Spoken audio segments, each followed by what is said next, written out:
ஒரு சிலருக்கு பார்த்தீங்கன்னா பல்லோட மேற்பரப்பு ஸ்ட்ரக்சராக இல்லாமல் இந்த மாதிரி ஃப்ளாட்டாக தேய்மானம் அடைஞ்சிருக்கும். இதை வந்து டூத் அட்ரிஷன் சொல்லுவோம். இந்த பல் தேய்மானம் அடைகிறதுக்கு முக்கியமாக ரெண்டு காரணங்கள் தாங்க இருக்குது. நம்பர் 1 வந்து நைட் கிரைண்டிங் சொல்லக்கூடிய இரவு நேரங்களில் பல்ல நரநரன்னு கடிக்கிற பழக்கம் உள்ளவங்களுக்கு இந்த மாதிரி பல் தேய்மானம் அடையும். இந்த மாதிரி பல் கடிக்கிறதுக்கு முக்கியமாக மன அழுத்தம் தான் ஒரு காரணமாக இருக்குன்னு சொல்லி சைக்காலஜி சொல்கிறாங்க.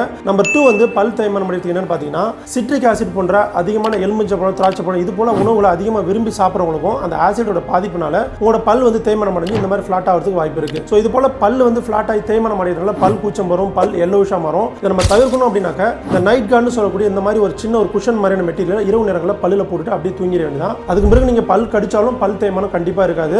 நீங்கள் ஜூஸ் குடிக்கும்போது இதை போட்டுட்டு குடிக்கும்போது பல்ல வந்து அந்த ஆசிட் வந்து ரொம்ப அதிகமாக பாதிக்காது. இந்த நைட் கார்டு வந்து ரொம்ப அதிக செலவுலாம் பண்ணி வாங்க தேவையில்ல, ரொம்ப மீடியமான ஒரு செலவுலேயே இது கிடைச்சிரும். இது போல உங்களோட ஃப்ரெண்ட்ஸ் அல்லது உங்களோட ஃபேமிலியில் யாருக்காச்சும் பல் ரொம்ப தேய்மானம் அடைஞ்சிச்சு, பல் கூசுன்னு சொன்னாங்கன்னா அவங்களுக்கு இந்த வீடியோ ஷேர் பண்ணி விடுங்க. இந்த வீடியோ பிடிச்சிச்சா லைக் பண்ணி நம்மளோட இன்ஸ்டாகிராம் பேஜை ஃபாலோ பண்ணிக்கோங்க. நன்றி.